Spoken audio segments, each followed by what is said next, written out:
Assalamualaikum warahmatullahi wabarakatuh. Perkenalkan, nama saya Dimas Habib Rizky dengan NPM 2217051059. Nah, pada video kali ini saya akan menjelaskan tentang teori komputasi, bahasa, dan automata. Yang pertama adalah teori komputasi.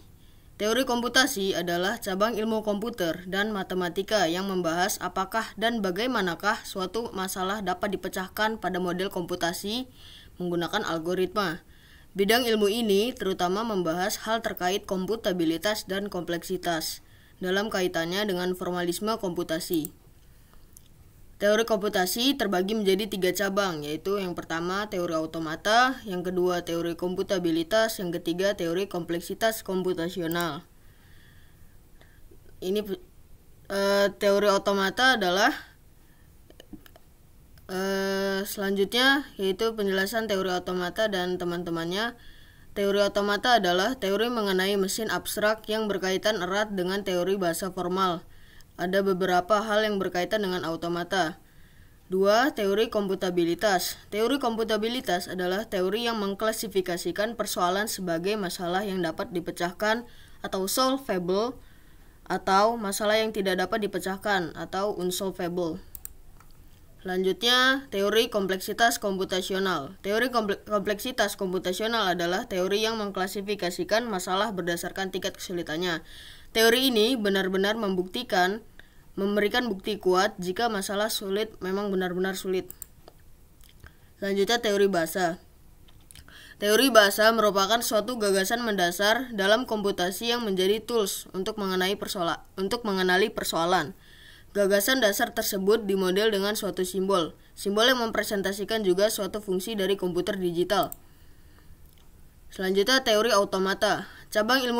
Teori automata adalah cabang ilmu matematika yang mempelajari mesin abstrak yang disebut automata yang digunakan untuk mengenali suatu bahasa formal.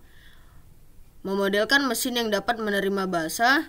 Teori automata dalam bidang komputasi digunakan untuk pengenalan pola, merancang bahasa pemrograman, pemrosesan bahasa alami, dan kecerdasan buatan atau AI.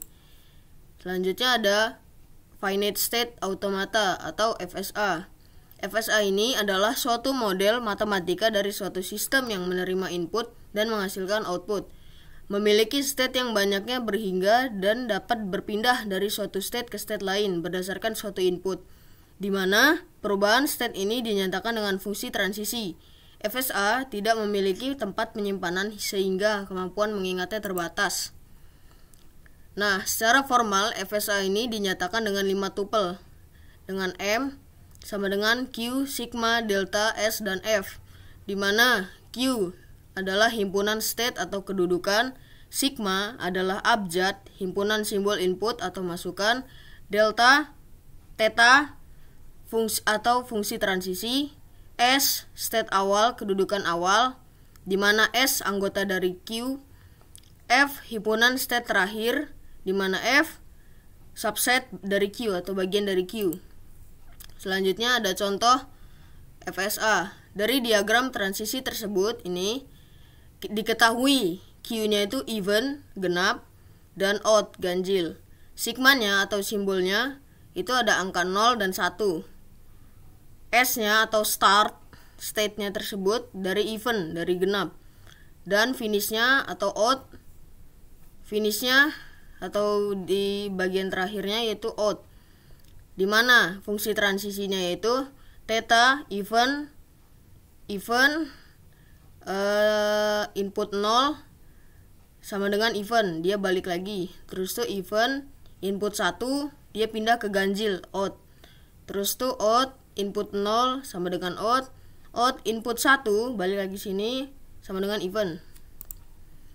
Lalu finite state automata dibedakan menjadi 2, yaitu DFA atau deterministic finite automata, automata berhingga yang pasti tetap atau tertentu.